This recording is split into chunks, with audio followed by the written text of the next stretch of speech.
A paz do nosso Senhor e Salvador Jesus Cristo. Sejam todos muito bem-vindos ao Momento EBD, momento de estudo das lições bíblicas da Escola Bíblica Dominical. Eu, seu irmão Peter Zuck, vou acompanhá-los nesse momento de estudo da Palavra do Senhor. Lição 13, finalizando o trimestre. E hoje aqui, claro, vou acompanhá-los com o nosso professor e pastor Mário Souza. A paz do Senhor, pastor Mário. A paz do Senhor, irmão Peter, a paz do Senhor, irmão Jairo, que está ali, né? Na técnica, nos ajudando para que esse programa vá ao ar com essa excelente qualidade que tem, tanto com som como com imagem. Gente, chegamos hoje à última lição desse trimestre. E eu tenho certeza que foi uma lição de muito aprendizado para todos nós. Uma matéria profunda, maravilhosa, onde estudamos sobre o corpo, a alma e o espírito. Somos tricotômicos. A tricotomia existe. Temos um espírito, temos uma alma e temos um corpo. E este nosso ser, todo ele precisa ser dedicado ao Senhor nosso Deus. Então, só temos que agradecer a Deus por mais esse trimestre que ora finda, como também um ano inteiro, né? De preciosas lições da nossa querida e amada Escola Bíblica Dominical. E já aproveitando o ensejo da data, que hoje é 22 de dezembro de 2025, daqui a 2, 3 dias, né? É o nosso Natal. Falei 2, 3 dias porque estou falando de véspera e do próprio dia do Natal, onde eu quero desejar a todos um excelente, maravilhoso Natal. Que você possa adorar a Deus, que mandou ao mundo o seu Filho, e num belo dia, lá na cidade de Belém, este menino nasceu para trazer salvação para todos nós. E já que esta aula vai ser estudada no domingo 28, já após o Natal, já aproveito também para mandar para vocês os meus sinceros desejos de um feliz e próspero ano novo. Então, de antemão, um feliz Natal e um próspero ano novo para todos vocês, professores e alunos da nossa querida Escola Dominical. Então, eu convido o irmão Peter para voltar ao microfone, que vai dar sequência dando os avisos da semana e já entrando no assunto propriamente dito da nossa escola dominical, que é a última lição desse trimestre e deste ano. Irmão Peter. Glória a Deus. Irmãos, nós somos a Assembleia de Deus Coqueiral de Itaparica. Estamos situados na Avenida Saturnino Rangel Mauro, número 162, Praia de Itaparica, Vila Velha, Espírito Santo. Você é nosso convidado para congregar, nos visitar, estar conosco, adorando esse Jesus maravilhoso. De segunda a sexta-feira, nós temos a consagração aqui no templo, às 8 horas da manhã, com o círculo de oração. Ao meio-dia, no canal da ADCI no YouTube, nós temos um momento de oração com o nosso pastor-presidente, pastor Elvis Rocha. Às terças-feiras, 19h30, temos o culto de doutrina, também aqui no templo. Quintas-feiras, 19h30, culto clamando pelas causas impossíveis. E no domingo, é claro, nossa Escola Bíblica Dominical, iniciando sempre às 8h30 da manhã, e o nosso culto vespertino às 17h45. Venha nos visitar, que vai ser uma maravilha ter você conosco. E não se esqueça, todas essas disciplinas, todas essas aulas ficam disponíveis para você lá no YouTube. Então você, professor, pode retornar, ver de novo o que foi estudado. É sempre muito importante você se aprofundar na palavra do Senhor. Nós estudamos esse trimestre todo sobre corpo, alma e espírito, doutrinas fundamentais da nossa fé. Também desejo que Jesus vos abençoe nesse final de ano, você tenha um próximo ano aí abençoado para você e para toda a sua família. Não deixe de nos seguir também nas redes sociais, tá bom? ADCI, Pastor Mário Souza, Pastor Elvis Rocha, sempre levando uma palavra de exaltação e glorificação ao nosso Senhor. Hoje estudaremos a lição de número 13, que vai ser ministrada no dia 28 de dezembro de 2025.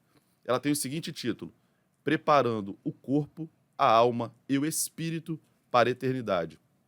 O textuário da lição está em Filipenses, capítulo 3, versículo 20. Assim diz o texto áureo: mas a nossa cidade está nos céus, donde também esperamos o Salvador, o Senhor Jesus Cristo. Verdade prática. Na vinda de Jesus, nosso corpo abatido será transformado em um corpo glorioso e, como um ser integral, habitaremos para sempre com ele no céu. A leitura bíblica em classe está no livro de Tito, capítulo 2, dos versículos 11 a 14, e também em 1 Pedro, capítulo 1, dos versículos 13 a 16. E assim diz a palavra do Senhor. Tito 2:11. Porque a graça de Deus se ha manifestado, trazendo salvação a todos os homens, ensinando-nos que, renunciando à impiedade e às concupiscências mundanas, vivamos neste presente século sóbria, justa e piamente, aguardando a bem-aventurada esperança e o aparecimento da glória do grande Deus e nosso Senhor Jesus Cristo, o qual se deu a si mesmo por nós, para nos remir de toda iniquidade e purificar para si um povo seu, especial, zeloso de boas obras. 1 de Pedro 1,13. Portanto, cingindo os lombos do vosso entendimento, sede sóbrios e esperai inteiramente na graça que se vos ofereceu na revelação de Jesus Cristo. Como filhos obedientes, não vos conformando com as concupiscências que antes havia em vossa ignorância, mas como é santo aquele que vos chamou, sede vós também santos em toda a vossa maneira de viver. Porquanto escrito está: sede santos, porque eu sou santo. Glória a Deus. Objetivos da lição. Primeiro objetivo: levar os alunos a compreenderem que a esperança escatológica é fundamental para uma vida de santificação integral, ou seja, corpo, alma e espírito. Segundo objetivo: alertar os alunos sobre os desvios das teologias modernas que enfraquecem a santificação e a esperança na volta de Cristo. E terceiro objetivo: ensinar que a santificação deve abranger todo o ser, corpo, alma e espírito, como preparação contínua para a vinda de Jesus. Comentário, introdução. Ao longo deste trimestre, fizemos uma jornada de estudos acerca do homem, a obra-prima da criação. Buscamos conhecer a vontade de Deus para o nosso ser como um todo, espírito, alma e corpo, pois, como enfatiza a nossa declaração de fé, o homem é uma unidade na pluralidade e uma pluralidade na unidade. Nesta lição, concluiremos enfatizando o propósito da santificação na perspectiva da doutrina bíblica das últimas coisas. Pastor Mário Souza. Conforme disse muito bem o comentarista, o homem é uma unidade em sua pluralidade. Isto é, o homem é um ser que se divide em espírito, alma e corpo, ou seja, uma unidade em sua pluralidade. E é uma pluralidade na sua unidade.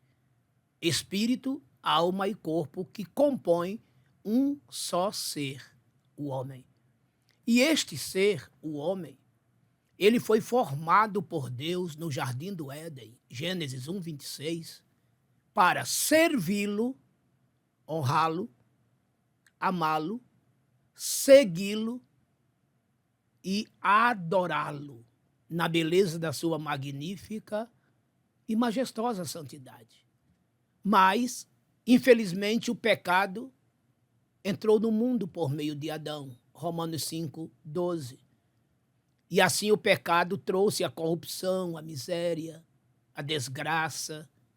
A palavra desgraça aqui é falta da graça de Deus. E o homem se distanciou de Deus, tornou-se escravo do pecado. Foi necessário, então, Deus enviar o seu próprio Filho, Jesus, para que, através do seu sangue, ele, Jesus, comprasse para Deus homens e mulheres de todos os povos, raças, tribos, línguas e nações.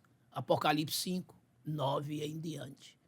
Então Jesus veio para restaurar esta vida que o homem perdeu. Jesus veio para reconciliar este homem que de Deus um dia se distanciou. Pronto, a salvação agora foi garantida, na cruz executada e pelo Espírito Santo é ministrada nos corações. João 16:8. E todo aquele que aceita Jesus como Salvador tem, por meio do sangue de Jesus, a sua purificação. E por meio do Espírito Santo, a sua santificação. No espírito, na alma e no corpo. Para que objetivo? Para que alvo? Um dia, levá-lo aos céus. Este homem que no Éden foi formado, ele morará com Deus não mais no Éden terrestre, mas numa espécie de Éden celestial, que nada mais é do que a nova Jerusalém celestial. A saber, aquele que dos seus pecados se arrependerem, se converterem e aceitarem a Jesus como Salvador. Então, após esse trimestre, de aprendizado, como devemos tratar o nosso corpo, a nossa alma, o nosso espírito, preparando-os, santificando-os para aquele grande dia, a lição de hoje se encerra exatamente assim. Estarmos prontos para o toque da trombeta de Deus. Estarmos preparados para o arrebatamento da igreja. Quem subir no arrebatamento tem a sua eternidade garantida, a sua vida diante de Deus, vivenciada para sempre. Agora, quem no arrebatamento não subir, triste será. Tome todo o cuidado, viu? Então, essa lição de hoje é para que mantenhamos firme a confissão da nossa esperança. Jesus está voltando. Aliás, olha o que Paulo disse sobre essa vinda. Ele disse assim: combati o bom combate, acabei a carreira, guardei a fé. Preste atenção agora. Agora só me resta a coroa, que o justo juiz me dará naquele dia. Não somente a mim, olha agora, gente, mas a todos os que amam e aguardam a sua vinda. 2 Timóteo 4, 7 e 8. Então veja, quem subir na vinda de Jesus vai receber por prêmio a coroa da vida eterna. E quem não subir, tal coroa não receberá, tal vida não receberá. E aí? O que você decide? O que você escolhe? A lição de hoje está nos falando sobre tudo isto. Então, nosso espírito, nossa alma, nosso corpo precisam estarem santos. Eis o que Paulo disse para concluir este meu primeiro comentário, minha primeira fala. Que o mesmo Deus de paz vos santifique em tudo. Olha agora, que todo o vosso espírito e alma e corpo sejam conservados plenamente irrepreensíveis. Sabe para quê? Para a vinda de nosso Senhor Jesus Cristo. 1 Tessalonicenses 5:23. Leia sempre, leia muito este versículo. Está vendo? Todo esse nosso preparo de santificação nas 3 áreas da nossa vida é para uma só finalidade, para o arrebatamento. Isso prova e comprova que quem subir só festa lá na eternidade, mas para quem ficar, só lágrimas, muitas lágrimas por toda a eternidade. Vamos ao primeiro ponto e os seus subpontos. Primeiro ponto da nossa lição: preservando a esperança escatológica, que se divide em 3 subpontos. O primeiro subponto, o alvo celestial. O segundo, oposições à visão celestial. E terceiro, inimigos da cruz de Cristo. Primeiro subponto, o alvo celestial. Um dos fatores essenciais para a preservação de uma vida de santificação integral é a esperança escatológica, o anseio pela eternidade com Deus. Diversos textos bíblicos relacionam a santidade com a vinda de Cristo, de modo a conscientizar os crentes da necessidade de um viver santo. Hebreus 12:14 e 2 de Pedro 3, de 11 a 14. Sabendo disso, Satanás sempre repete a estratégia adotada desde o Éden. Busca confundir a mente do ser humano e desviá-lo da perspectiva estabelecida pelo Criador em Gênesis 3, versículos 4 e 5. O conceito mais comum de pecado é errar o alvo. A nova vida em Cristo é uma correção de alvo, visa tirar-nos da limitada e miserável perspectiva meramente terrena e finita e nos sintonizar com o propósito celestial e eterno. Colossenses 1, de 3 a 5. Segundo subponto, oposições à visão celestial. Jesus enfrentou terríveis oposições durante seu ministério, a começar pelas tentações do diabo, que queria mudar o propósito do Messias e confiná-lo aos limites das conquistas terrenas. Mateus 4, de 8 a 10. Respondendo a Pilatos, o mestre enfatizou: o meu reino não é deste mundo. João 18, 36. O apóstolo Paulo travou grandes combates com opositores que insistiam em reduzir o evangelho a temas e questões temporais. Aos coríntios, ele advertiu acerca dos que não criam na ressurreição dos mortos, um engano que limitaria a eficácia da fé cristã e a esta finita vida. 1 Coríntios 15, 12. Se esperamos em Cristo só nesta vida, somos os mais miseráveis de todos os homens. 1 Coríntios 15, 19. Terceiro subponto, inimigos da cruz de Cristo. Aos filipenses, Paulo combateu os que pensavam somente nas coisas terrenas, dizendo: o fim deles é a perdição, o Deus deles é o ventre, e a glória deles é para a confusão deles mesmos, que só pensam nas coisas terrenas. Filipenses 3,19. Eram inimigos da cruz de Cristo. Filipenses 3,18. Diante disto, o apóstolo proclamou: mas a nossa cidade está nos céus, donde também esperamos o Salvador, o Senhor Jesus Cristo, que transformará o nosso corpo abatido para ser conforme o seu corpo glorioso, segundo o seu eficaz poder de sujeitar também a si todas as coisas. Filipenses 3, 20 e 21. Há ensinos semelhantes aos Colossenses e aos Tessalonicenses, também em 1 aos Tessalonicenses 4, 13. Pastor Mário. O primeiro ponto dessa lição, irmão Peter. O alvo celestial. No caso, o primeiro ponto. Preservando a esperança escatológica. Muito bem. Olhe bem que título precioso, irmãos. Preservando a esperança escatológica. Quando ele fala aqui de escatologia, a sua tradução é a doutrina das últimas coisas. E justamente a vinda de Jesus Cristo é a maior de todas essas doutrinas escatológicas. Porque é um ponto final na história da humanidade. E é um divisor de águas. Porque quem subir no arrebatamento tem a sua salvação perene, eternamente garantida. Agora, quem não subir, infelizmente, toda a sua salvação estará comprometida. Então, precisamos preservar essa esperança. Que esperança é esta? A esperança de que ele vai voltar. E é uma esperança concreta, não é abstrata, é real. Vamos dar aqui alguns exemplos.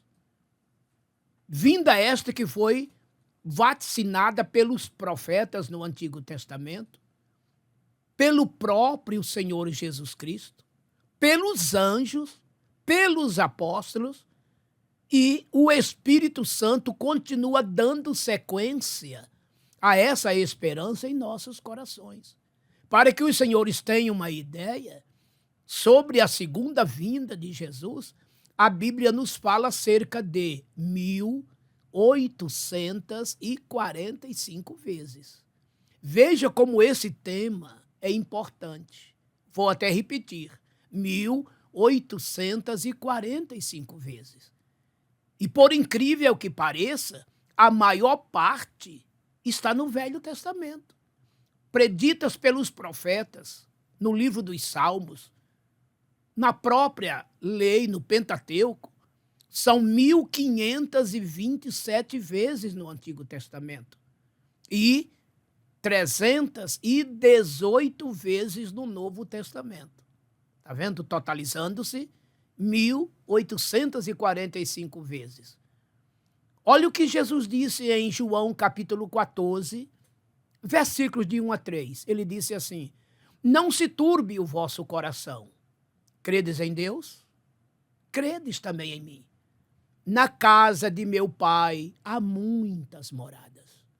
Se não fosse assim, eu vou-lo teria dito: vou preparar-vos lugar.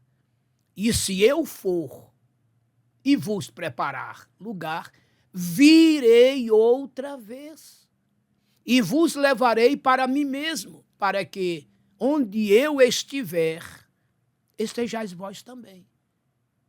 Jesus é verdade. Ele não mente. Ele disse: virei outra vez e vos levarei para mim mesmo. Ele já subiu. Ele já nos preparou os devidos lugares. Está pronto já para voltar e buscar para si um povo especial, zeloso e de boas obras, que é a sua igreja que ele comprou com o seu próprio sangue. Tito 2,14. Olha o que os anjos disseram. Atos 1:11. Naquela subida, vocês lembram? Na subida de Jesus, no 40º dia após a ressurreição, ele estava no Monte das Oliveiras, quando dali, aos olhos de todos, ele sobe. Foi uma visão linda, maravilhosa. Imaginem o que aqueles discípulos, seus seguidores, sentiram. Ali tinha mais ou menos cerca de 120 pessoas, irmãos. Eles nunca viram algo igual. Um ser que estava no meio deles, de repente seus pés se despreendem da terra e começam a subir aos olhos de todos. Eles ficaram tão extasiados,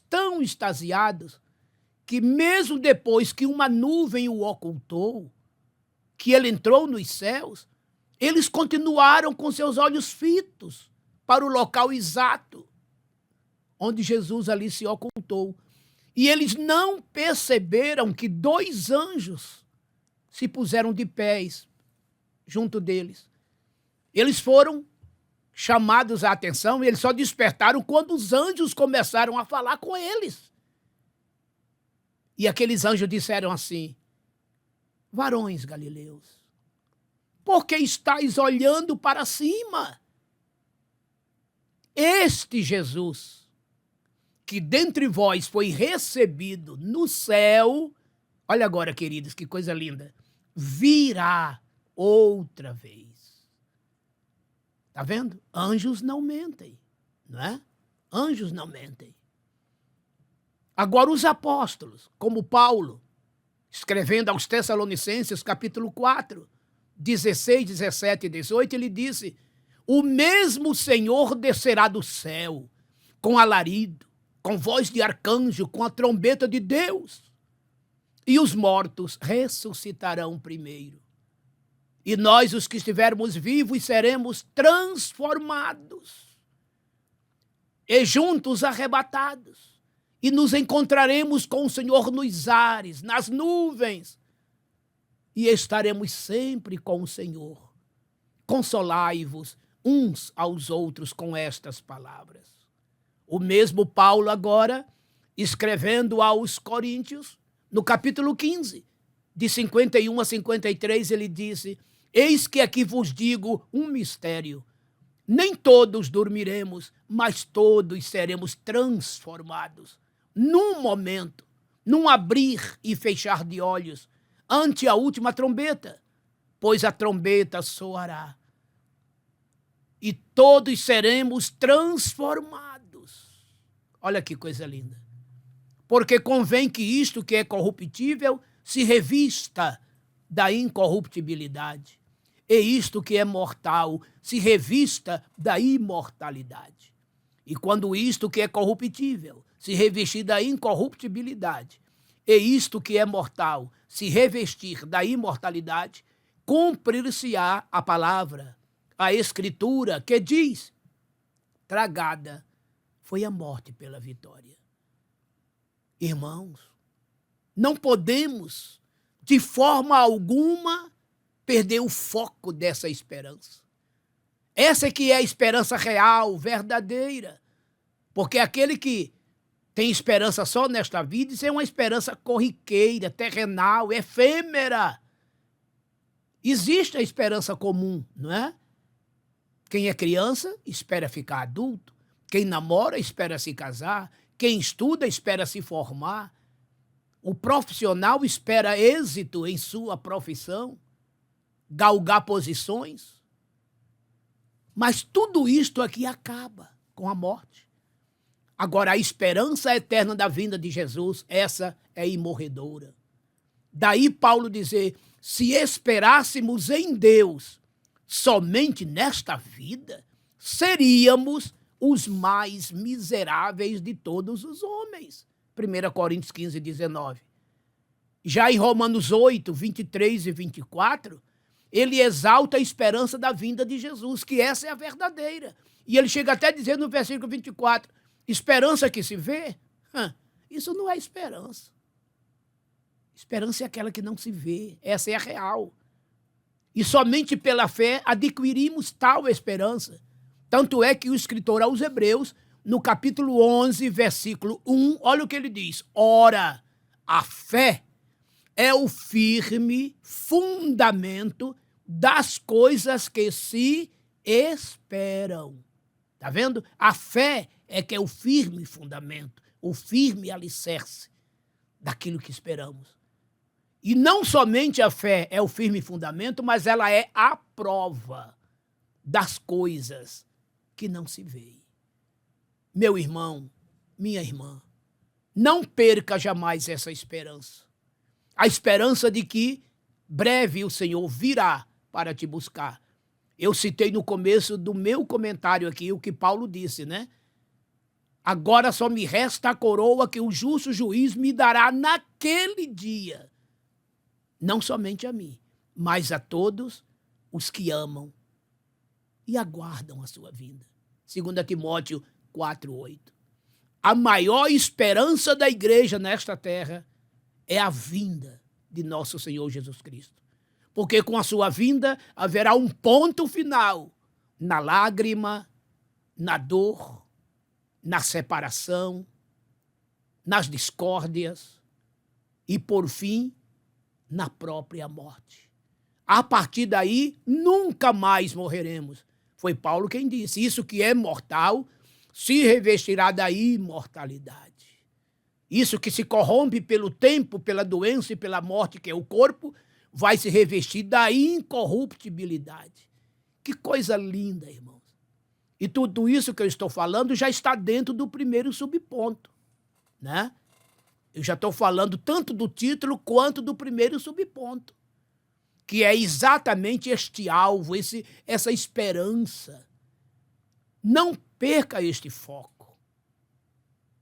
Viu? Continue para frente, para o alvo, como disse Paulo, deixando as coisas que para trás ficam, prossigo para o alvo, pelo prêmio da soberana vocação de Deus, em Cristo Jesus, nosso Senhor. E este alvo é o arrebatamento da igreja.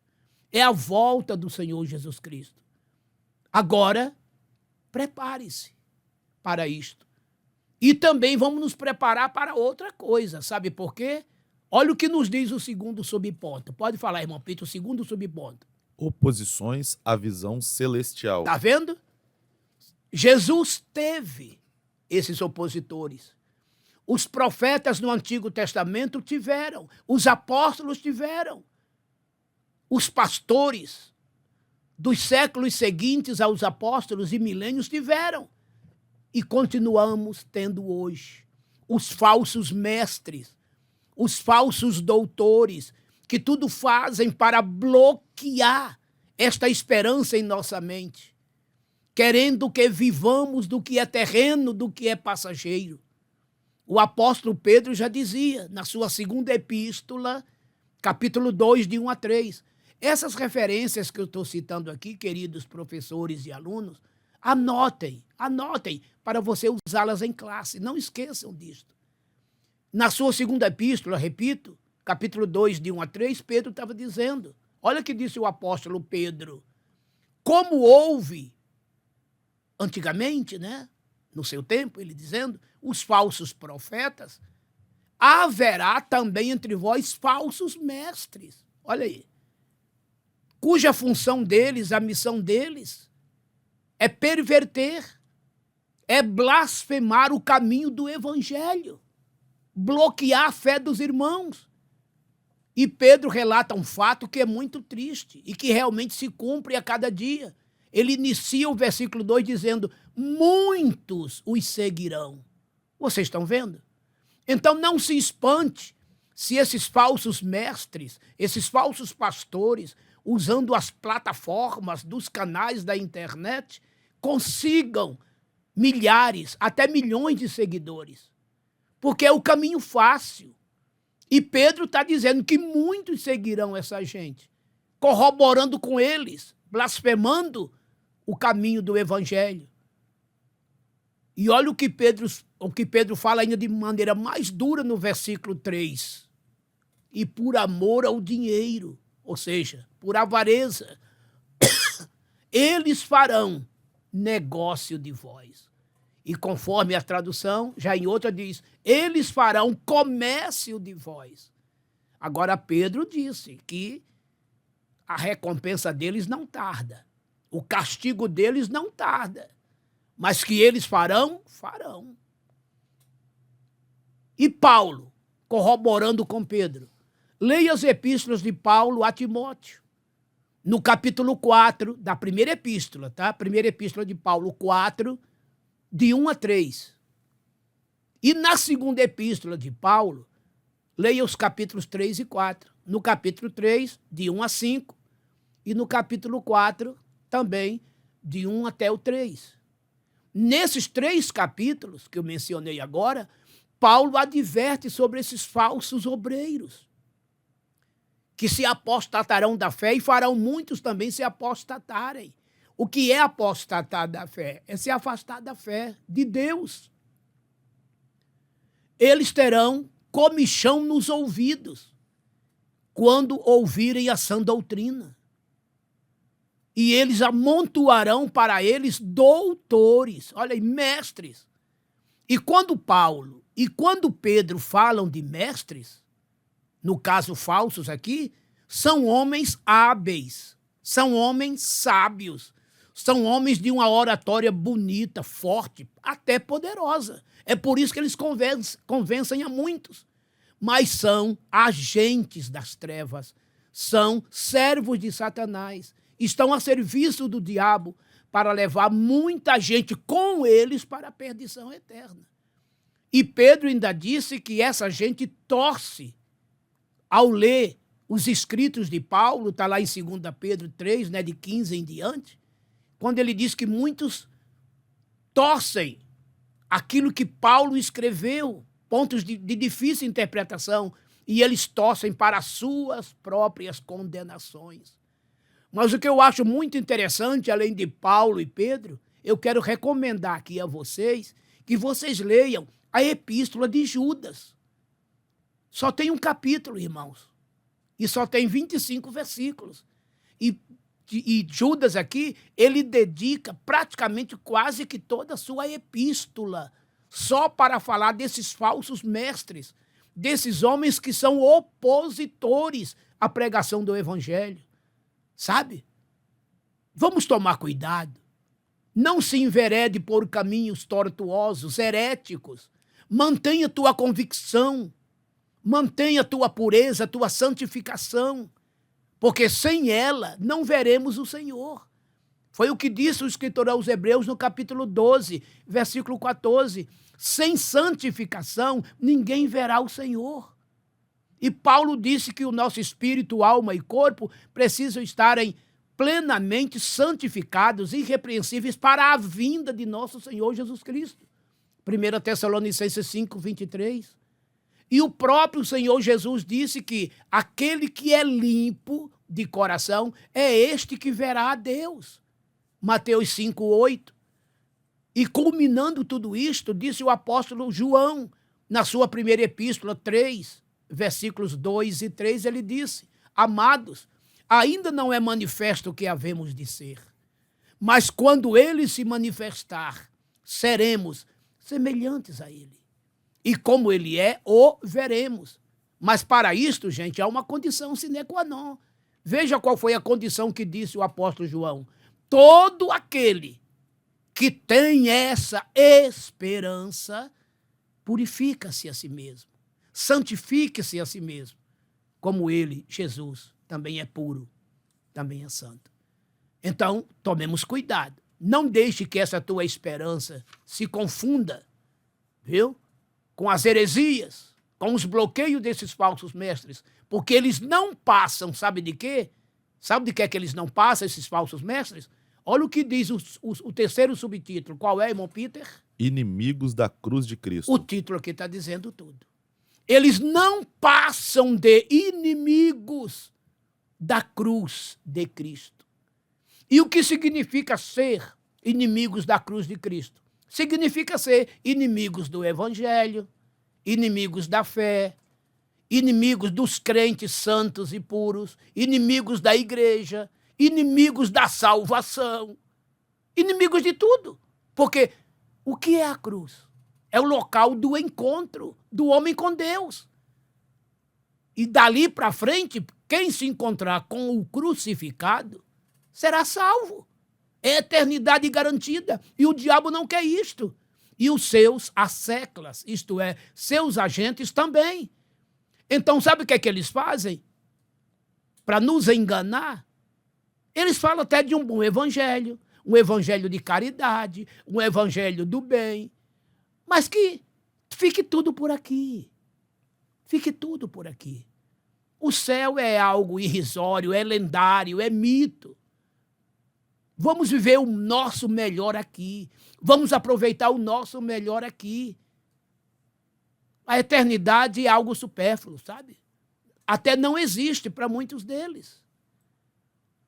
Olha o que o diabo fez tentando Jesus. Leia lá Mateus 4, de 8 a 10.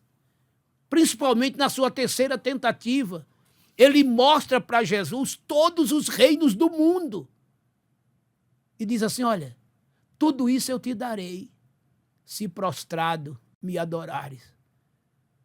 Por que ele não quis mostrar o reino da eternidade? Porque ele não tem, ele sabe que de lá ele está excluído, ele está condenado, ele está expulso. Mas Jesus não veio para reinar neste mundo daquela vez que ele veio. Até que ele virá depois, mas não agora.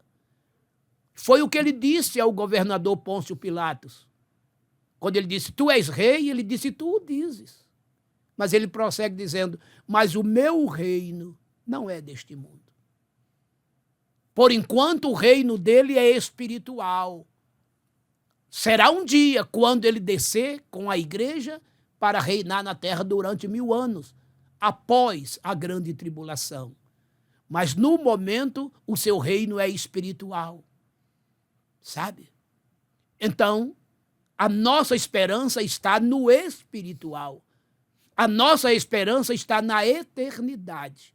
E não deixe que os bloqueadores do Evangelho, os opositores do Evangelho, os inimigos da cruz de Cristo, venham te desfocar deste foco lindo que é a vinda de Jesus, que é o arrebatamento da igreja. Permaneça firme, permaneça santo, permaneça fiel, até que ele venha. E o teu prêmio será a coroa, a recompensa de uma vida eterna em Cristo Jesus, nosso Senhor. Segundo ponto e seus subpontos. Segundo ponto da nossa lição. Perigos de teologias modernas, que se divide também em 3 subpontos. O primeiro subponto, um cristianismo secularizado. O segundo, falsos discursos. E o terceiro subponto, prosperidade, existencialismo e engajamento cultural. Primeiro subponto, um cristianismo secularizado. Vivemos o perigo de um cristianismo secular, reduzido a pautas e militâncias ideológicas, sociais, políticas e econômicas, enfrentadas por expedientes meramente humanos. Assim dizem Lucas 17, do 26 ao 30, 18, de 1 a 8, e em 2 Coríntios 10, versículos 4 e 5. Assiste-se à difusão de uma teologia pública que não confronta o pecado, que confunde e empobrece o sentido de relevância da fé, enfraquecendo a missão da igreja. Sob o pretexto de levá-la para a arena pública, atua para tirá-la da arena espiritual. Enquanto mais secularismo, menos poder. Jesus espera que conservemos entre nós os verdadeiros sinais que devem seguir os que crerem: expulsão de demônios, novas línguas, maravilhas e curas divinas, conforme se vê em Marcos 16, versículos 17 e 18. E tudo isso na perspectiva e expectativa da eternidade. Segundo o subponto, falsos discursos. O cristianismo moderno corre um sério risco de ser marcado, em parte, mais por discurso que prática, conforme se vê em Tiago 1,22. Isso ganha uma amplitude ainda maior em tempos de comunicação tão volátil. Oriundas de canais mais voltados à cultura e intelectualidade, são muitas as vozes, entre aspas, cristãs, que criticam toda e qualquer tradição, ignorando seus fundamentos. Como pentecostais clássicos, devemos nos precaver de teologias modernas alheias à realidade do crente em seu cotidiano, em seu bairro ou comunidade rural, e permanecer crendo, praticando e pregando o evangelho simples, porém integral e poderoso. Jesus Cristo salva, cura, batiza com o Espírito Santo e em breve voltará. Quando se perde o senso da iminente volta de Jesus, compromete-se o valor da santificação. 1 João 3,3. Terceiro subponto, prosperidade, existencialismo e engajamento cultural. Ao longo da história do cristianismo, não poucos ventos teológicos vieram e se foram. A própria teologia da prosperidade, uma das mais recentes, já não causa o mesmo impacto de quando surgiu. Reduzir a esperança cristã a conquistas terrenas leva a frustrações, além de conduzir a uma visão meramente existencial. Foi o que Paulo concluiu diante dos que, em Corinto, negavam o caráter escatológico da fé cristã. O apóstolo não os poupou, chamando-os de bestas feras. Ironizou: comamos e bebamos, que amanhã morreremos. 1 Coríntios 15, 32. Acautelemo-nos também da cosmovisão cristã inspirada na escatologia calvinista amilenista, que, descrendo no arrebatamento da igreja e em um milênio literal, enfatiza o engajamento político e cultural para a redenção dos sistemas humanos e não a proclamação do evangelho para a salvação dos pecadores. A pregação bíblica é: arrependei-vos, pois, e convertei-vos, para que sejam apagados os vossos pecados. Atos 3, 19. Pastor Mário. Meus queridos e amados, irmãos e amigos e companheiros em Cristo, como esse segundo ponto está forte, né? Vamos meditar nele com toda a atenção. Qual é o título principal? Perigos de teologias modernas. Vocês estão vendo? Os perigos de teologias modernas. Tomemos todo o cuidado. O que tem por aí de teólogo ateu, que não tem nenhum compromisso com a verdade bibliocêntrica, cristocêntrica. Eles não se preocupam com a eternidade, com o arrebatamento da igreja. Eles estão preocupados com o aqui e o agora. Nada mais além disso. Mas nós não aceitamos a Jesus para ter uma vida melhor, mais confortável, próspera, financeiramente, etc. Não. Nós aceitamos a Jesus Cristo como Salvador, para receber, em primeiro lugar, perdão para os nossos pecados e a salvação das nossas almas e a certeza de um dia morar com Jesus no céu. Olha o que nos diz o primeiro subponto dessa lição. Um cristianismo secularizado. É o que eles estão pregando dentro dessa teologia moderna. Um cristianismo secularizado. O que isso significa? Você, professor, você, aluno, leia com toda a atenção esse tópico que o comentarista está dizendo aqui. Tudo eles estão fazendo para secularizar o evangelho. Encher a igreja de cultura secular, de política secular, de tudo que há nesse mundo. Sabe? para afastar todo um lado espiritual, toda uma fé pura em Deus. Aquela igreja que busca batismo com o Espírito Santo, dons espirituais, conversão de almas, ardor pela pregação do Evangelho. Isto é coisa do passado. A igreja precisa se modernizar. O que eles querem é que a igreja vire um clube social, um lugar de meras reuniões sociais, de encontros. Igreja não é isto, não, irmãos. Igreja é muito mais que isto. A igreja tem o seu lado social? Tem, e como tem. O seu lado humano? Tem, e como tem. Porque ela é composta de pessoas humanas. Mas quando nos reunimos em uma assembleia de adoração a Deus, é para nos entregarmos às coisas espirituais. Buscar o céu, buscar o alto. Já dizia Paulo, vós que sois ressuscitados com Cristo, pensai nas coisas que são de cima. Buscai as coisas que são de cima e não das que são da terra. Colossenses 3, 1 e 2. Então, queridos, não percamos este foco. Continuemos a crer e a pregar que Jesus Cristo salva. Jesus Cristo cura.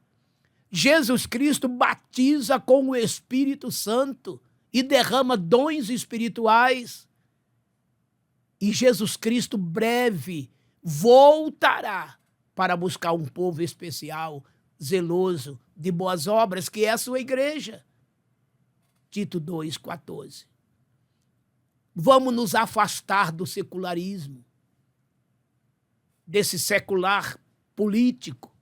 Quando João falou na sua primeira epístola, capítulo 2, de 15 a 17, ele estava falando desse evangelho secular, dessa teologia secular. Filhinhos, não ameis o mundo e nem o que no mundo há. Porque quem ama o mundo, o amor do Pai não está nele. Porque a concupiscência da carne, a concupiscência dos olhos, a soberba da vida, não é do Pai, mas do mundo. E o mundo passa, e as suas concupiscências, mas quem fizer a vontade do Pai, permanece para sempre. Este mundo aqui é o mundo dos prazeres, desse sistema maligno existente aí, do qual o próprio João disse, todo o mundo jaz no maligno. Corroborando com João, disse o pastor Tiago, o apóstolo Tiago, adúlteras, não sabeis que a amizade do mundo é inimizade para Deus? Quem se constitui amigo do mundo torna-se inimigo de Deus. Tiago 4:4. E Paulo advertiu dizendo, o Deus deste século, olha aí, o Deus deste mundo, que é a mesma coisa, século e mundo, tem cegou a mente dos incrédulos para que não lhes resplandeça a luz do Evangelho. 2 Coríntios 4:4. Vocês estão vendo?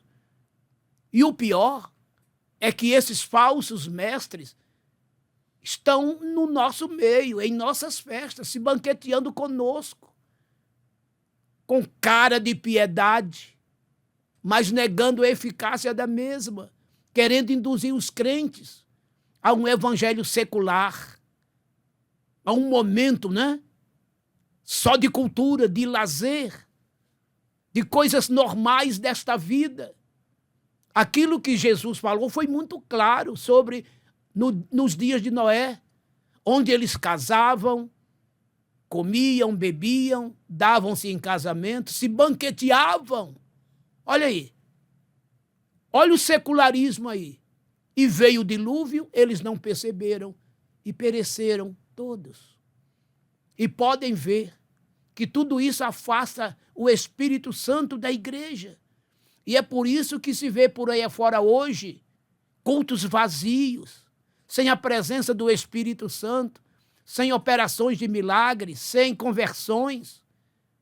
Por quê? Porque a coisa está muito, muito secularizada. Tomem todo o cuidado. Então, esta lição de hoje está nos dando essas recomendações, advertências, e é um verdadeiro sinal de alerta de que Jesus está voltando. Muita gente está preocupado com sinais da natureza. Terremotos, sinais no sol, na lua, nas estrelas. Cada vez que acontece um negócio de Jesus está voltando. Gente, os maiores sinais da volta de Jesus são esses aí, que eu vou citar agora: a apostasia, a multiplicação das religiões falsas, doutrinas de demônios, indiferentismo, falta de sensibilidade espiritual. Tudo isso são sinais característicos fortes. Porque Jesus disse que por se multiplicar a iniquidade, o amor de muitos esfriará. Mas aquele que perseverar até o fim será salvo. Mateus 24, 12 e 13. O segundo subtópico da lição, irmão Peter. Falsos discursos. Está vendo, irmãos? Isso então, os púlpitos estão cheios por aí afora. As plataformas, na internet, falsos discursos. Irmãos, vamos viver o Evangelho. Esse Evangelho que os apóstolos pregaram, os nossos mestres do passado, os primeiros pais da igreja, que sofreram e por esse Evangelho morreram, mas não abriram mão de sua fé, não abriram mão de sua esperança de um dia terem um encontro pessoal com Jesus nas nuvens. E isto vai acontecer. Já dizia o patriarca Jó, que viveu cerca de 4.000 anos atrás. Ele disse assim: eu sei que meu Redentor vive, e ainda da minha carne eu o verei a Deus. Eu mesmo o verei. Olha que esperança de uma ressurreição maravilhosa. Leia Jó 19, versículos 24 e 25. Está vendo? Então, essa esperança de uma ressurreição eterna, de uma vida eterna, sempre foi latente, desde os tempos do Éden até os dias de hoje, e em nome de Jesus prosseguirá até o dia da sua própria vinda. Então, cuidado com os falsos discursos. Tem muita gente por aí dizendo que Jesus não volta mais. E outros ensinando que a igreja não será arrebatada, que vai passar pela grande tribulação, que o milênio não existe, é simbólico. Não acreditem nessas heresias, nessas falácias. Tão certo como você está hoje assistindo esta aula, como você está aí vivo, me vendo e me ouvindo, saiba, Jesus breve vem. E a igreja vai subir, um povo especial, um povo zeloso, um povo de boas obras, um povo santo. E nós estaremos com ele no céu para sempre. E vamos reinar com ele durante 1000 anos aqui na terra. E, por fim, uma eternidade gloriosa com ele. Não creia nesses falsos discursos. São fariseus. São fariseus que pregam, que ensinam até, mas não vivem o que estão pregando. Não vivem o que estão ensinando. Mas procure ouvir quem verdadeiramente vivencia o que prega no que toca ao Evangelho. Finalmente, o terceiro subponto desse segundo ponto, qual é, irmão Peter? Prosperidade, existencialismo e engajamento cultural. Tá vendo? O que é que eles querem? Prosperidade, existencialismo, tudo é nessa vida, tudo é por aqui. E qual é o terceiro aí? Engajamento cultural. Engajamento cultural. A igreja verdadeira, autêntica, não precisa nada disso. A prosperidade da igreja não está em um crescimento financeiro apenas. É toda uma prosperidade espiritual, moral, bíblica, cristocêntrica, sabe? O nosso existir está em Deus, não nos homens, não nas coisas da terra, não nas coisas daqui. Tudo isso vai ficar, tudo isso vai perecer. E que essa existência cultural também não venha nos afetar. Porque muita gente por aí estão negando a eficácia da fé. Olhando aqueles irmãozinhos simples por cima, com desdém, com menosprezo. Mas, na verdade, queridos, aquele que verdadeiramente aceitou a Jesus como Salvador, se arrependeu dos seus pecados, se converteu dos seus maus caminhos, crer, aceita e pratica a Bíblia como ela é são estes que terão direito à vida eterna. Continue crendo em tudo aquilo que você aprendeu. Já dizia Paulo a Timóteo, permaneças naquilo que aprendestes e persista em ler. Ler o quê? A Bíblia, a palavra de Deus. Viu?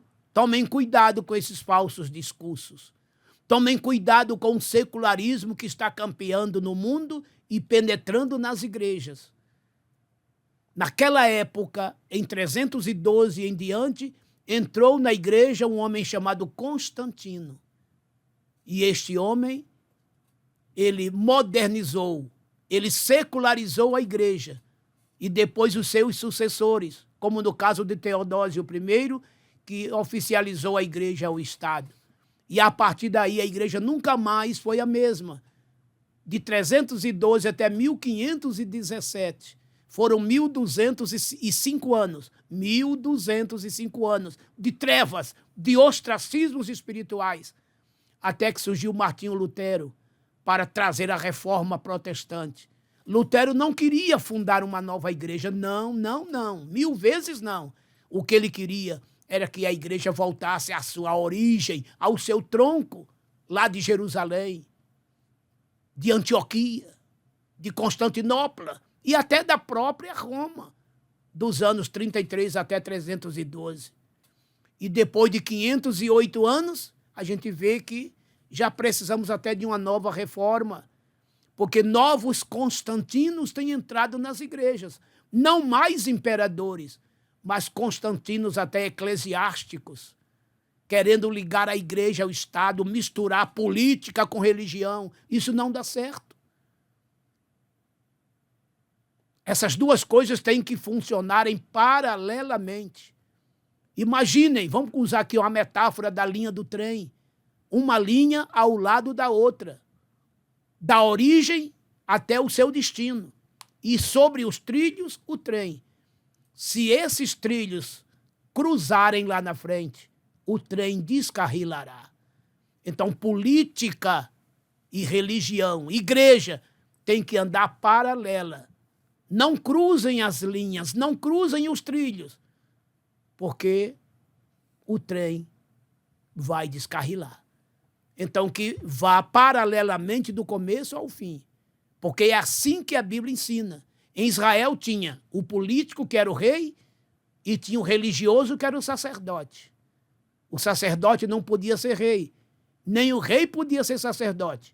No dia que um rei, de nome Uzias, quis virar sacerdote, ficou leproso e assim morreu. E o próprio diabo, que é astuto, veja que na grande tribulação ele vai colocar 2 governantes. O anticristo para governar a política e o falso profeta para governar a religião. Está vendo? Até o diabo sabe disso. Por que é que muitos pastores não sabem e querem misturar a política com a religião? Não dá certo. Tomem cuidado, sabe? Dai a César o que é de César. Agora, dai a Deus o que é de Deus. Foi o que o Senhor Jesus nos ensinou. Vamos continuar crendo nesse evangelho puro e genuíno e vamos nos afastar desse evangelho secular que tanto prejuízo tem trazido às nossas igrejas. Vamos ao terceiro ponto e os seus subpontos.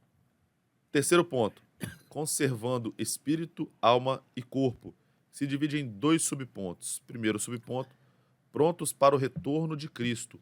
E segundo subponto, uma santificação completa. Primeiro subponto, então, prontos para o retorno de Cristo. Em 1 aos Tessalonicenses 5:23, Paulo apresenta a santificação intimamente ligada ao propósito da eternidade. Em uma epístola que eminentemente trata da volta de Jesus, o apóstolo dedica o último capítulo para abordar exatamente a obra da santificação. Do versículo 12 ao 22, refere-se aos deveres do cristão em sua vida pessoal e comunitária, concluindo com uma enfática advertência: abstende-vos de toda aparência do mal. 1 aos Tessalonicenses 5:22. Na sequência, aborda a obra divina no processo de santificação.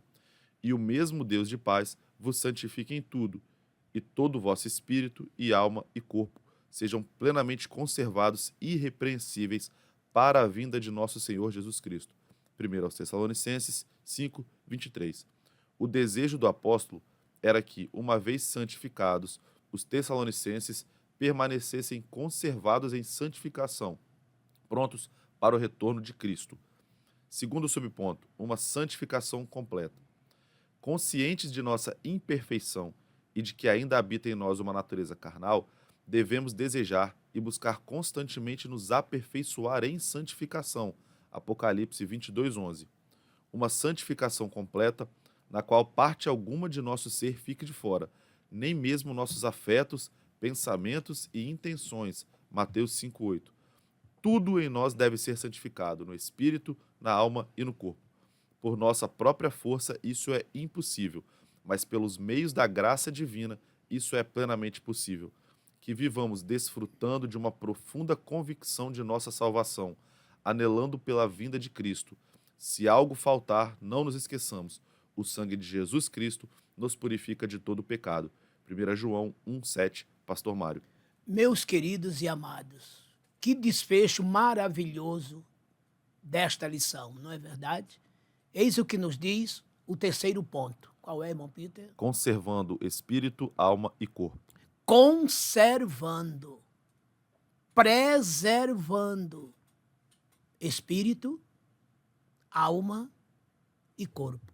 Meu irmão, minha irmã, você tem feito isto? Você tem se cuidado verdadeiramente? Olha o que disse lá na Bíblia. Jeremias 48:10. Maldito seja todo aquele que fizer a obra do Senhor relaxadamente. Em outra tradução, fraudulentamente. Não podemos relaxar com a obra de Deus, com a casa de Deus, que é o nosso corpo, que é o nosso espírito, que é a nossa alma, com o reino de Deus em si. Tome cuidado.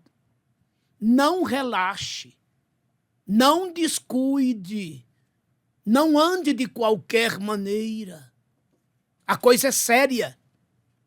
A obra é santa. O reino é santo.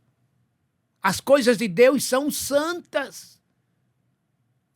Ninguém entrará no céu de qualquer maneira, meus filhos. Vamos ser crentes de verdade.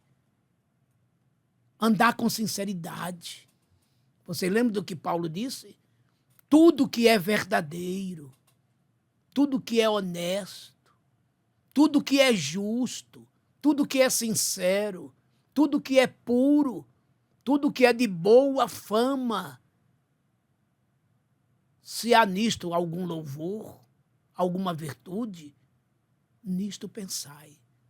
Mas não somente pensai, fazei. Filipenses 4:8. Então tomemos cuidado.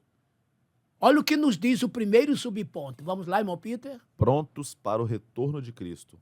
Estamos prontos? Hein? Porque muita gente está descuidada. Olha que texto forte está aqui no Apocalipse 19, versículo 7. Isso a igreja já está no céu, hein? Já aconteceu o arrebatamento. Mas olha o que está escrito lá. Alegremo-nos, regozijemo-nos, demos-lhe glórias, porque vindas são as bodas do Cordeiro. Olha agora, e a sua noiva hoje, né? E a sua esposa naquele dia.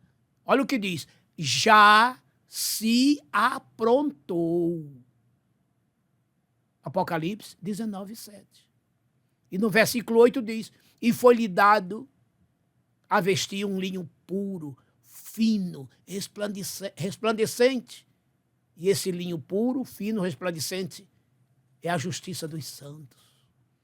E olha o que diz o versículo 9. Bem-aventurados os que são chamados para a ceia das bodas do Cordeiro. Repetindo as referências, Apocalipse 19, versículos 7, 8 e 9.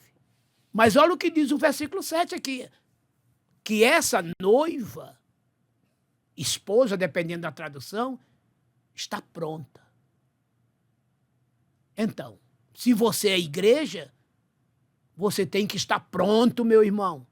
Você tem que estar pronta, minha irmã. Não é questão de se aprontar, é de já estar. É forte isso, não é? Prontos para o arrebatamento. Prontos para a vinda de Jesus. E disse João, já citamos aqui, né? Ao longo do comentário. Quem tem essa esperança, purifique-se. Assim como ele é puro. 1 João 3, 3. Porque no versículo 2 desse capítulo, ele é categórico. Que quando ele se manifestar, nós seremos semelhantes a ele. Como ele é, o veremos. Mas tem essas condições. Temos que estar limpos de coração para vê-lo. Mateus 5, 8. Sem essa santificação, não o veremos. Hebreus 12, 14. E o nosso espírito, e a nossa alma, e o nosso corpo precisam estar plenamente santificados. A santificação está ligada à nossa redenção, ao nosso arrebatamento, ao toque da trombeta. E Pedro, que está até no texto da lição aqui, ele nos adverte. Como é santo aquele que nos chamou, ou que vos chamou, sede vós também santos, em toda a vossa maneira de viver, em todo o vosso comportamento, porquanto escrito está, sede santos, porque eu sou santo. 1 Pedro 1, 15 e 16.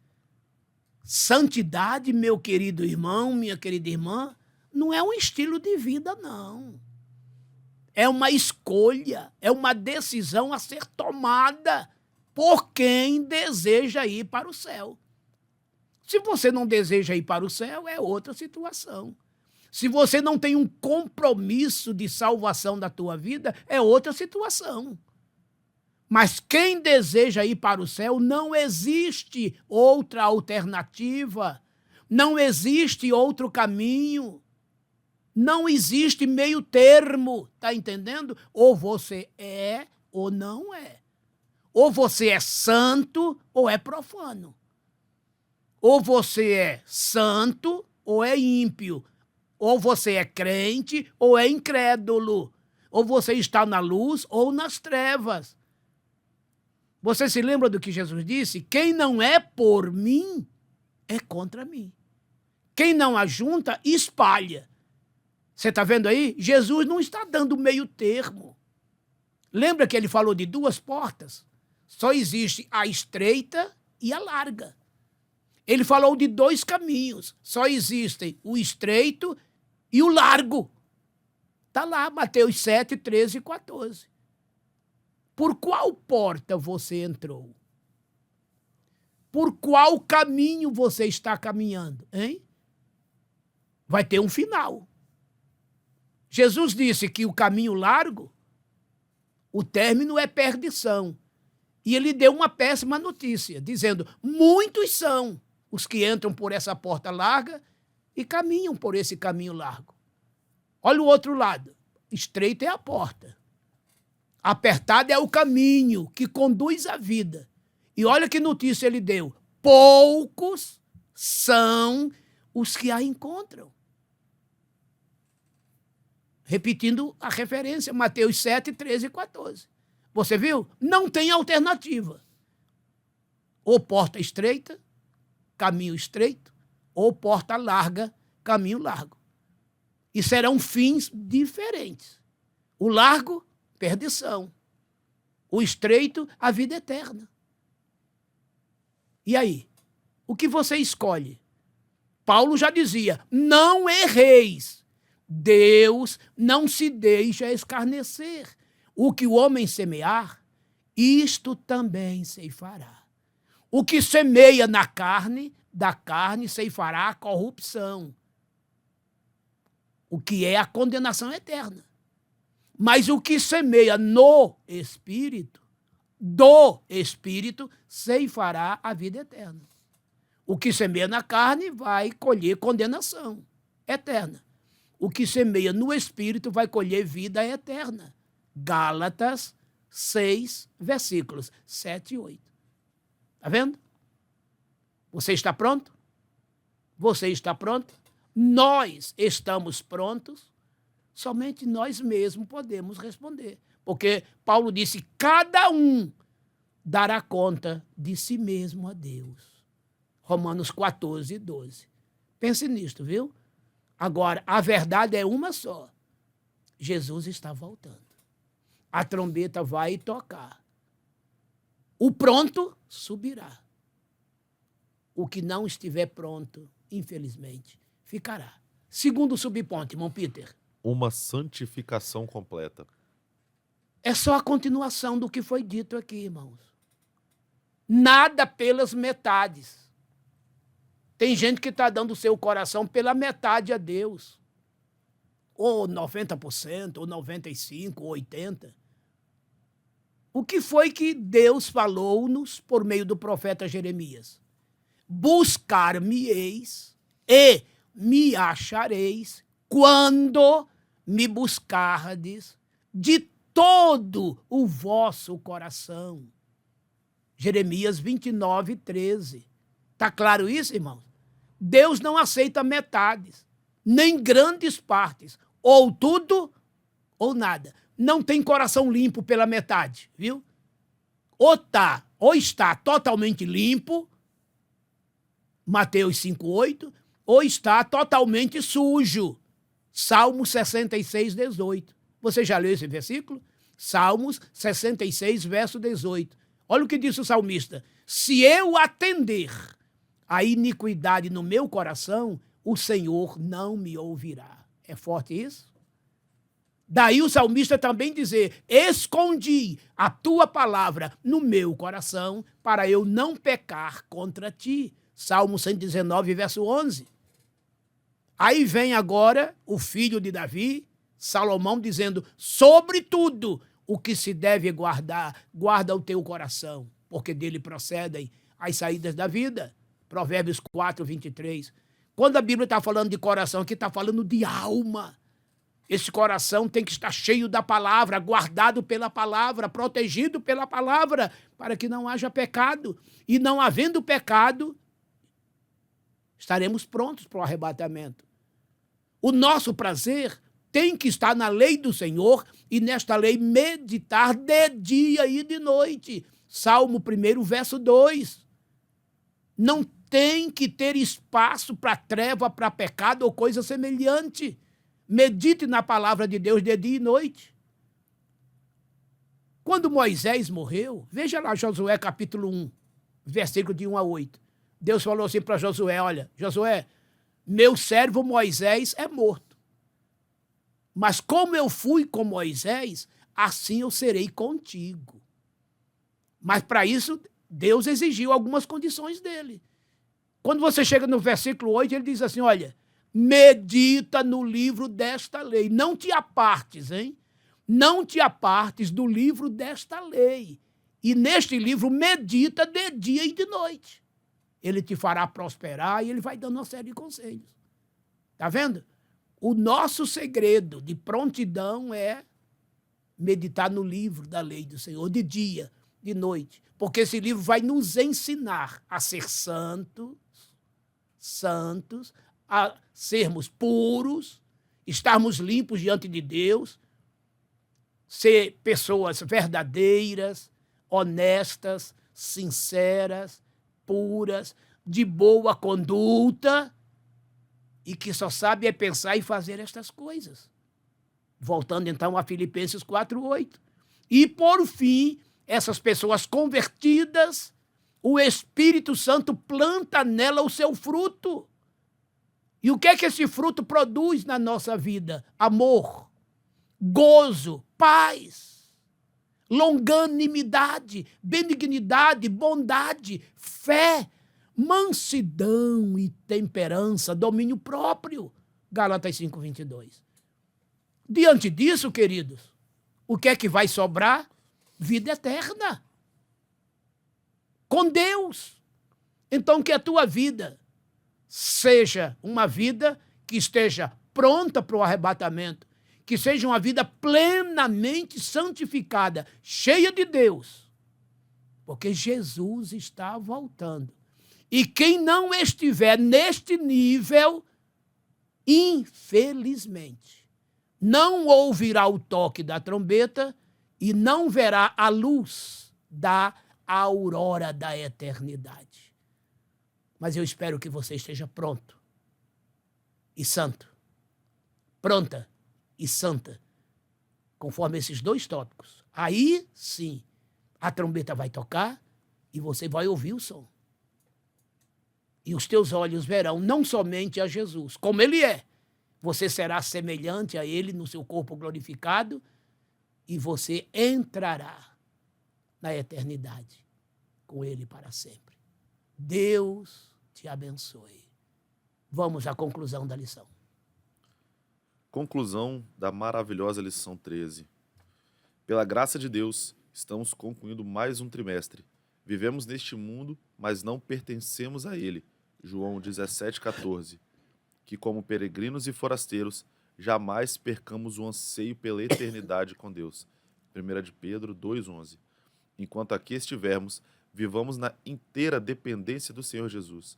Cheguemos diariamente a Ele com inteira certeza de fé, confiados em seu sacrifício por nós na cruz do Calvário. Purificados no espírito, na alma e no corpo, permaneçamos firmes. Hebreus 10, 19 a 23. Nossa esperança é a sua vinda, Pastor Mário. Vivemos neste mundo, sim, mas não pertencemos a ele. O Senhor Jesus disse, o mundo vos odeia, porque não sois do mundo. Porque se fosseis do mundo, o mundo amaria o que é seu. O mundo amaria o que é seu. Mas como não sois do mundo, assim como eu do mundo não sou, é por isso que o mundo vos odeia. E Jesus disse, antes que o mundo vos odiasse, primeiro ele odiou a mim. Está vendo, irmãos? Não somos do mundo. Então não podemos viver como este mundo vive. Daí Paulo dizer, não vos conformeis com este mundo. O mesmo que não aceiteis o seu sistema maligno, mas transformai-vos pela renovação do vosso entendimento, da vossa alma, para que experimenteis qual seja a boa, a perfeita e agradável vontade de Deus em Cristo Jesus nosso Senhor. Romanos 12, 2. Sim, amados. Breve, muito breve, tudo isso acabará. Maranata. O Senhor está voltando, Ele está vindo. E vamos com Ele para sempre morar. Nunca mais pecado e mágoas. Nunca mais lágrimas e dores. Nunca mais mortes. Nunca mais separações. Para sempre juntos, com o Senhor viveremos. As primeiras coisas serão passadas, eis que tudo se fará novo. Deus enxugará de nossos olhos toda lágrima. Leia Apocalipse, capítulo 21, dos versículos 1 até o 6. Novos céus e nova terra aguardam os santos de Deus, que nesta vida tanto sofreu, mas com ele reinará e viverá para toda a eternidade. Que Deus abençoe a todos. Quero agradecer de antemão toda a atenção que você deu a mim, a minha equipe, nós que aqui, junto com vocês, meditamos durante todo este ano na palavra do Senhor nosso Deus. E já faço aqui um convite, viu? Para que você não nos abandone e vamos prosseguir juntos no próximo ano de 2026, estudando a palavra de Deus.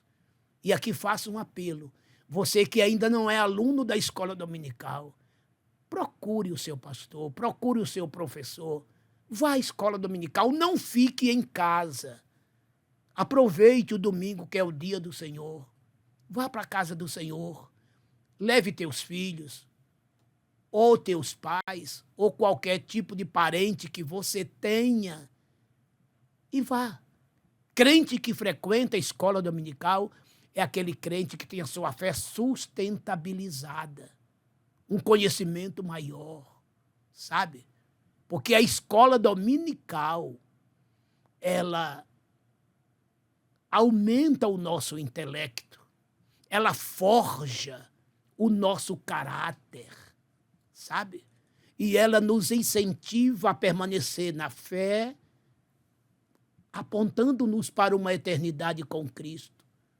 A escola dominical é a maior escola teológica do mundo, porque nela temos aulas para todas as faixas etárias, com professores especializados para cada idade, da idade 0 até a idade infinita.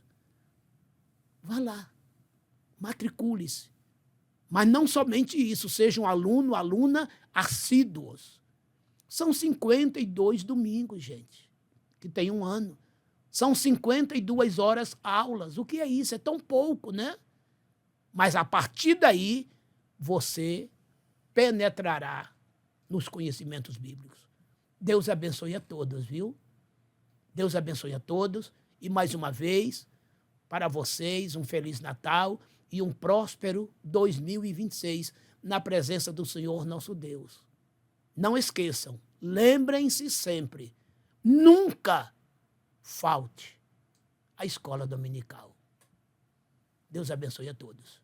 Meu Pai Celestial, te rendo graças por este ano de atividades bíblicas, por este ano de ensino, de aprendizado, e que possamos, ó Deus, gravar em nossos corações tudo quanto aprendemos e praticar tudo também que aprendemos. Senhor, abençoe a todos, cada professor, cada aluno, cada departamento da escola dominical. E que no próximo ano, meu Senhor, tudo isto continue com a tua presença, apoio e proteção, até que tu voltes para nos buscar. Cura os enfermos, soluciones os problemas. Eu te imploro todas estas coisas em nome do teu Filho Jesus Cristo, meu Senhor e Salvador. Amém. Amém. O eterno amor, ágape de Deus, Pai, a inefável graça, justificadora e redentora do transcendente Jesus Cristo, seu Filho, e a doce consolação do Paracleto, do eterno, onisciente Deus e Espírito Santo, venham repousar sobre todo o povo de Deus, chamado igreja, que está espalhada por toda a face da terra, aguardando a volta de Jesus a qualquer momento e sempre. Amém. Amém.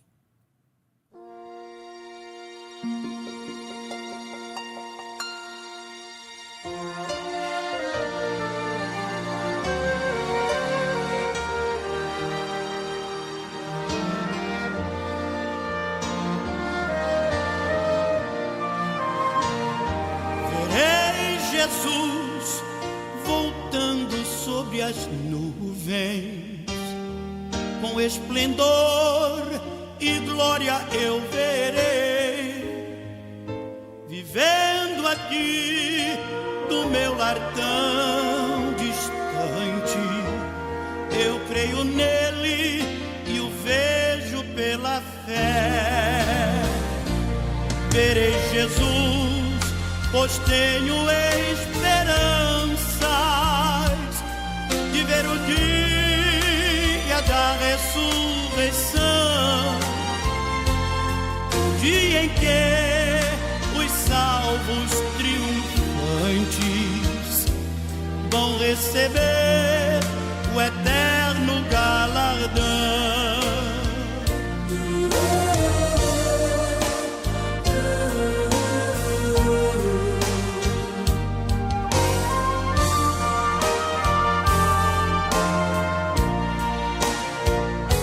Verei Jesus sentado no seu trono para julgar os povos e as nações. Eu quero ouvir chamando o meu nome, para eu possuir a mais bela mansão. Verei Jesus, pois